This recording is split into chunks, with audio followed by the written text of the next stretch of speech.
και τα δύο μαζί, σε συνδυασμό πάντα.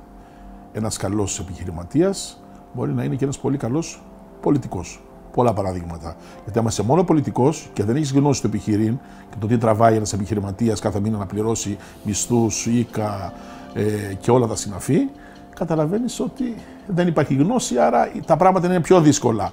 Εγώ λοιπόν λέω μισό-μισό. Και επιχειρηματίας και πολιτική. Αν μπορούμε να τα κάνουμε και τα δύο μαζί, είναι πάρα πολύ καλό.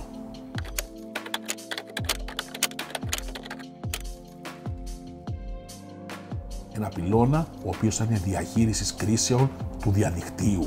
Ο πυλώνας εκείνος θα μπορεί και να ενημερώνει κάθε μέρα όλη μέρα και παράλληλα να σώζει ανθρώπους από την καθημερινότητα. Αντί να πάει να πληρώσει λοιπόν ο συμπολίτης μας, να σωθεί, θα πηγαίνει δωρεάν στον πυλώνα της περιφέρειας που ήδη ετοιμάζω και φτιάχνω για να μπορέσει να δει αυτό που θα έπαιρνε από μια δημόσια υπηρεσία. Τι να δει το φως. Ποιο είναι το φως? Τη λύση στο πρόβλημά του. Όχι καταγραφή. Στην αστυνομία πάνε και καταγράφουν και στη συνέχεια η αστυνομία ερευνά.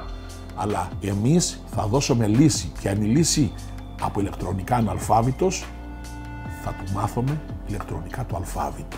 Θα ξέρει ότι το κλικ πριν το πατήσει πρέπει να σκεφτεί. Θα ξέρει ότι το κλικ αυτό μπορεί να τον πάει σε μια κατάσταση που δεν έχει γυρισμό. Όταν σου πάρουν τα χρήματα, δεν έχεις γυρισμό, η τράπεζα θα προφυλάσει τα χρήματα. Εσύ τι κάνεις? Δίνεις τον κωδικό της τράπεζας που έχεις φυλάξει, τον δίνεις στον κακοποιό να σου κλέψει τα λεφτά?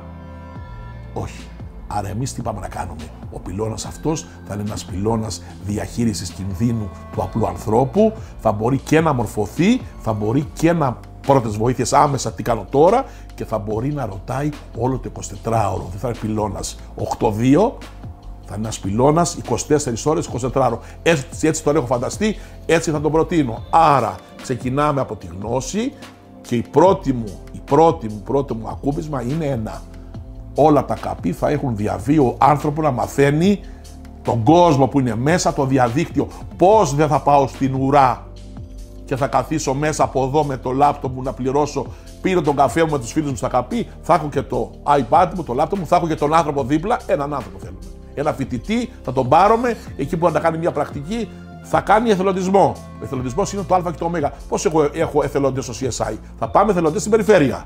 Έτσι λοιπόν η περιφέρεια θα ανδρώσει σύμφωνα με την πρότασή μου όλα τα καπί της Αττικής με ανθρώπους για να μάθουν στους ανθρώπους της τρίτης ηλικίας το διαδίκτυο και να μην στείλονται στις ουρές, να κάθονται στο καπί τους, να πίνουν το καφεδάκι τους με τα φιλαράκια τους και από εκεί να κάνουν την κίνηση να πληρώσουν το νερό τους, να πληρώσουν το ρεύμα τους, να πληρώσουν τη δόση στην εφορία, να πληρώσουν τον ένφια, όλα αυτά λοιπόν, γιατί να στείνονται οι άνθρωποι με τις ουρές, θα απολαμβάνουν, θα πληρώνουν και θα είναι και γνώστες και δεν θα μπορούν να τους εξαπατούν. Αυτό λοιπόν είναι το πρώτο μου σοβαρό μέλημα.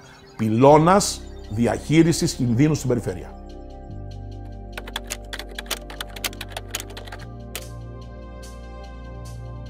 Θα καταλάβει ο κάθε συμπολίτης μας εδώ στην Αττική ότι έχει δικαίωμα στη γνώση και θα καταλάβει επίσης ότι το διαδίκτυο δεν είναι ο φόβος και ο τρόμος, το διαδίκτυο είναι ένα εργαλείο που μας βοηθά να καλυτερεύσουμε τη ζωή μας και μόνο.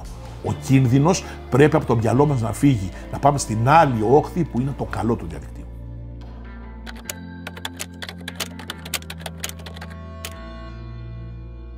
Μπορεί το παιδί να κατεβάζει μια εφαρμογή, είτε iOS είτε Android, είτε δηλαδή έχει κινητό iPhone, τα εξηγώ, είτε έχει κινητό άλλης τεχνολογίας, Samsung π.χ., θα μπορεί να κατεβάζει την εφαρμογή και όταν έχει το πρόβλημα, στις 2 το βράδυ, στις 2 το μεσημέρι, στις 5 το απόγευμα νιώθει τον πανικό, νιώθει να το πει, θέλει κάποιον να μιλήσει τέλος πάντων, θα μπορέσει να κατεβάζει την εφαρμογή και με επιλογή που θα έχει θέλει να μιλήσει ζωντανά, θέλει να είναι βίντεο, εικόνα και ήχο ή θέλει να γράψει, ντρέπεται να μιλήσει.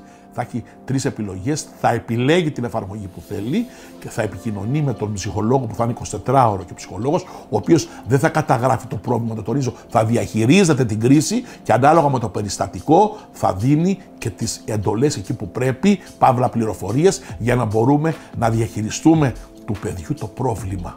Πανικός είναι, αυτοκτονία είναι, ένταση είναι, ό,τι είναι λοιπόν αυτό, θα υπάρχουν οι δομές εκείνες που θα γίνεται διαχείριση του προβλήματος τη στιγμή που υπάρχει.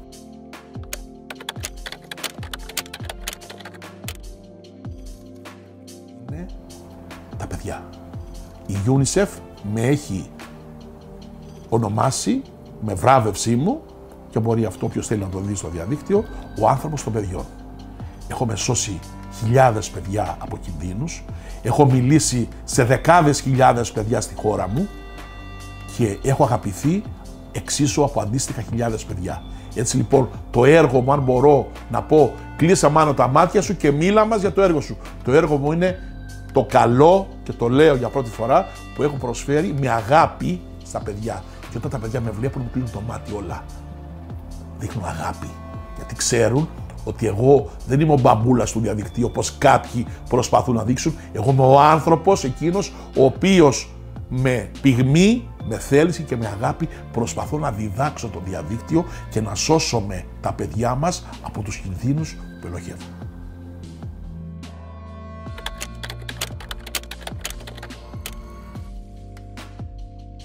Εγώ προσωπικά, από ό,τι βλέπω, είμαι άνθρωπος που ξεκίνησα το Facebook, άρα έχω εθιστεί στο Facebook, όμως με κέρδισε το TikTok, με κέρδισε. Δηλαδή, αν θέλω το βράδυ να χαλαρώσω, μιλάω ανοιχτά αυτή τη στιγμή, 10-15 λεπτά θα ασχοληθώ με το TikTok. Έχω ανθρώπους που ακολουθώ, είμαι και εγώ μέσα, κάνω και εγώ τα δικά μου βίντεο, έχω και ένα καλό αριθμό ανθρώπων που με ακολουθούν. Έτσι λοιπόν θα πω καλό το Facebook, δεν μπορώ να πω κακό το Facebook, όμως χαλαρώνω με το TikTok. Έχει το TikTok, θεωρείται κινδύνους? Όλα τα κοινωνικά δίκτυα έχουν κινδύνους εάν δεν ξέρεις τους κανόνες. Έτσι λοιπόν εμείς τι λέμε και τι προτείνουμε στους ανθρώπους μας, εάν με δουν στον δρόμο να μου το ζητήσουν. Τους 5 κανόνες που σώζουν ζωές.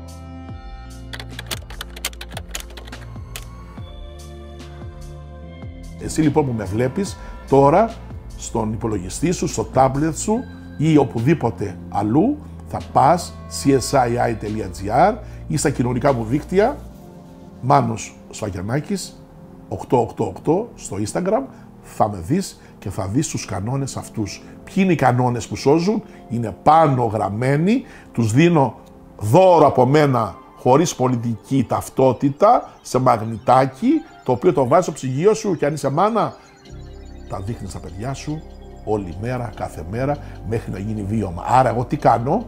Δίνω ένα δωράκι από το Μάνο, τίποτα δεν έχει, το μαγνητάκι αυτό, να μπει στο ψυγείο του κάθε οικογενειάρχη από εμένα, να βλέπουν τα παιδάκια, γιατί μόνο με τη μάθηση και με το λες και ξαναπες και ξαναπες το μαθαίνουν, τους 5 κανόνες που σώζουν ζωές.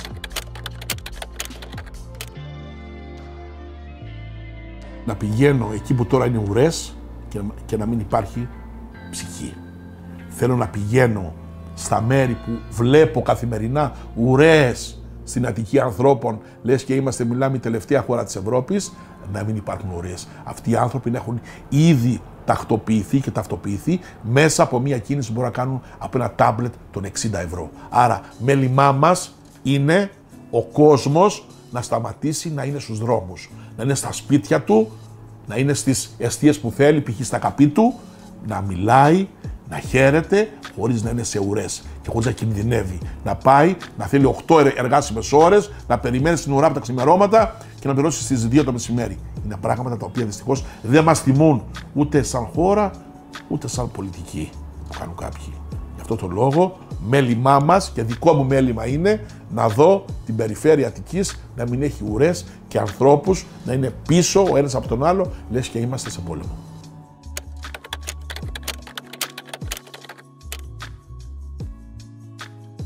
Πιστεύω απόλυτα και το λέω με όλο το θάρρος της γνώμης που έχω, ότι αν οι πολίτες με εκλέξουν και με ψηφίσουν, η τομή που θα γίνει στην περιφέρεια και παράλληλα στην κεντρική πολιτική σκηνή θα είναι τέτοια που θα συζητηθεί. Δεν είναι άσχημο η Αττική και η περιφέρεια να εξάγει ψηφιακό πολιτισμό και ούτε δύσκολο είναι. Δεν είναι οι άλλοι πιο έξυπνοι από τους Έλληνες. Οι Έλληνες εξάγουμε πολιτισμό από τα αρχαία χρόνια μέχρι και σήμερα έχουμε να δώσουμε πράγματα. Άρα πιστεύω ότι η εμπειρία που έχω και η γνώση μπορεί να κάνουν το κλικ για να κάνουμε μια Αθήνα διαφορετική από την σήμερα. Μια Αθήνα η οποία έχει να δώσει και έχει να εξάγει. Αυτά λοιπόν που εγώ προτίθεμαι να κάνω και που έχω στη φαρέτρα μου είναι τέτοια τόσα όσα για να μπορούν να πάνε και σε άλλα επίπεδα και σε άλλες χώρες.